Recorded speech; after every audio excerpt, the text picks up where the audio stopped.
10 വരി പാതയുമായി ഒരു super highway. നിർമ്മാണ ചെലവ് 8400ഓളം കോടി രൂപ.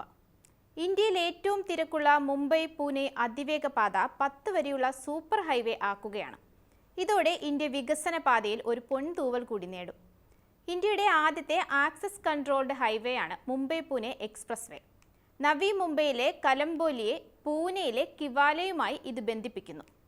രാജ്യത്തിന്റെ പടിഞ്ഞാറൻ മേഖലയിലാകമാനം യാത്രാ സമയത്തെയും ചരക്ക് നീക്കങ്ങളെയും ഏറെ സ്വാധീനിക്കാൻ പോകുന്ന ഒരു പ്രധാന വികസനമാണിത്. 6 വരി പാതയായ മുംബൈ-പൂനെ അതിവേഗ പാത 8 വരിയാക്കാനായിരുന്നു ആദ്യം പദ്ധതിയിട്ടത്. എന്നാൽ വാഹനങ്ങളുടെ എണ്ണം അനുദിനം കൂടുന്ന സാഹചര്യം കണക്കിലെടുത്താണ് 10 വരിയാക്കാനുള്ള തീരുമാനത്തിൽ ഇപ്പോൾ എത്തിയിരിക്കുന്നത്. 8 വരിയിൽ നിന്ന് 10 വരിയാക്കുമ്പോൾ 1420 കോടി രൂപ അധികം വേണ്ടിവരും. വീതി കൂട്ടൽ പദ്ധതിക്ക് ആകെ കണക്കാക്കിയ ചെലവ് ഏകദേശം 14,260 കോടി രൂപ മുതൽ 14,900 കോടി രൂപ വരെയാണ്. ഇതിൽ നിർമ്മാണ ചെലവ് മാത്രം ഏകദേശം 8,440 കോടി രൂപയോളം വരും.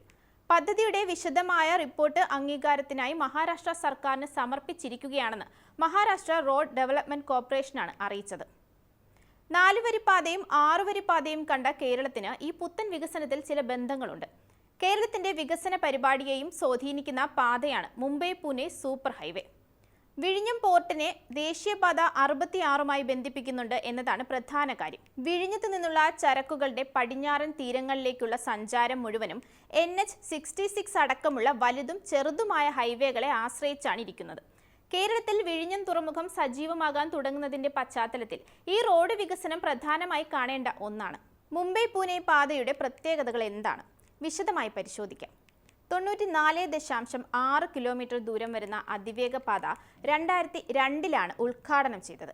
ഏകദേശം 1.63 ലക്ഷം കോടി രൂപ പ്രാരംഭ ചെലവിൽ MSRDC നിർമ്മിച്ച ഈ എക്സ്പ്രസ് വേ മുംബൈയെ മഹാരാഷ്ട്രയിലെ ഒരു പ്രധാന വിദ്യാഭ്യാസ വ്യാവസായിക നഗരമായ പൂനെയുമായി ബന്ധിപ്പിക്കും. ഇന്ത്യയിലെ പൂർണ്ണമായി കോൺക്രീറ്റ് പാകിയ ആദ്യത്തെ എക്സ്പ്രസ് ഹൈവേ കൂടിയാണിത്. ഈ ബഹുമതിക്കൊപ്പം തന്നെ രാജ്യത്തെ ഏറ്റവും തിരക്കേറിയ എക്സ്പ്രസ് വേ എന്ന പേരും അധികം താമസിക്കാതെ ഇതിന് ലഭിച്ചു. പ്രതിദിനം 65,000 വാഹനങ്ങളാണ് ഇതിലൂടെ കടന്നു പോകുന്നത്. വാരാന്ത്യത്തിൽ ഇത് കൂടും. 1 ലക്ഷം കവിയുമെന്നാണ് കണക്കുകൾ. ഓരോ വർഷവും വാഹന ഗതാഗതത്തിൽ 5 മുതൽ 6% വരെ വർധനവാണ് ഇവിടെ ഉണ്ടാകുന്നത്. ഇത് മുന്നിൽ കണ്ടാണ് റോഡ് 10 വരിയാക്കാനുള്ള പ്രധാന തീരുമാനം. ഭൂമി നേരത്തെ തന്നെ കോർപ്പറേഷൻ ഏറ്റെടുത്തതിനാൽ റോഡ് വികസനത്തിനായി ചെറിയ തോതിൽ മാത്രമേ ഭൂമി ഇപ്പോൾ ഏറ്റെടുക്കേണ്ടി വരികയുള്ളൂ എന്നതാണ് മറ്റൊരു ശ്രദ്ധേയമായ കാര്യം. പാതയിലെ ചില ഗാർഡ് റോഡുകളുടെ ഭാഗങ്ങളിൽ വീതിയും സൗകര്യങ്ങളും ഇല്ലായിരുന്നു. ഈ പ്രശ്നം പരിഹരിക്കാൻ വയഡക്റ്റുകളും തുരങ്കപാതകളും എല്ലാം ചേർത്ത് പുതിയൊരു ബൈപ്പാസും പണിയുന്നുണ്ട്. ഇതിന്റെ നിർമ്മാണം അവസാന ഘട്ടത്തിലാണ്. 10 കിലോമീറ്റർ ദൈർഘ്യം വരുന്ന ബൈപ്പാസ് 10 വരിയായാണ് നിർമ്മിക്കുന്നത്. ഈ എക്സ്പ്രസ് വേയിൽ കാറുകൾക്ക് മണിക്കൂറിൽ 125 കിലോമീറ്റർ വേഗതയിൽ സഞ്ചരിക്കാൻ കഴിയും. കയറ്റിറക്കങ്ങൾ ഉള്ള ഭാഗങ്ങളിൽ ഇത് മണിക്കൂറിൽ 60 കിലോമീറ്ററായി നിജപ്പെടുത്തിയിട്ടുണ്ട്. ട്രക്കുകൾക്ക് മണിക്കൂറിൽ 80 കിലോമീറ്റർ വേഗതയിൽ ഓടാൻ സാധിക്കുമെന്നത് മറ്റൊരു പ്രത്യേകത. സ്വകാര്യ പങ്കാളിത്തത്തോടെയായിരിക്കും പദ്ധതി നടപ്പാക്കുക. നിർമ്മാണം പൂർത്തിയാക്കി പ്രവർത്തിപ്പിച്ച് സർക്കാരിന് കൈമാറുന്ന വ്യവസ്ഥയായിരിക്കും പിന്തുടരുക. അതിനാൽ സർക്കാരിന് അധികം പണം മുടക്കേണ്ടി വരില്ല. അതിവേഗ പാതയിൽ നിലവിൽ 2045 വരെ ടോൾ പിരിക്കാനുള്ള അനുമതിയാണ് ഉള്ളത്. പാത വികസിപ്പിക്കുന്നതോടെ ഇത് നീട്ടിക്കൊടുക്കുമെന്നും അധികൃതർ അറിയിച്ചിട്ടുണ്ട്. അതിവേഗ പാതയിലൂടെ ഇപ്പോഴുള്ള യാത്രാ സമയം 2 മണിക്കൂറാണ്.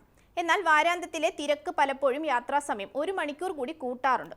പാതയുടെ വീതി കൂട്ടുകയും ബൈപ്പാസ് ഗതാഗതത്തിന് തുറന്നു കൊടുക്കുകയും ചെയ്യുന്നതോടെ യാത്രാസമയം വീണ്ടും കുറയുകയും തിരക്കേറിയ സമയങ്ങളിൽ പോലും യാത്ര സുഗമമാകുകയും ചെയ്യും. തിരക്കേറിയ വിശേഷ ദിവസങ്ങളിൽ റോഡിൽ കുടുങ്ങിക്കിടക്കുന്ന സ്ഥിതി ഇതോടെ ഇല്ലാതാകുമെന്ന് സാരം.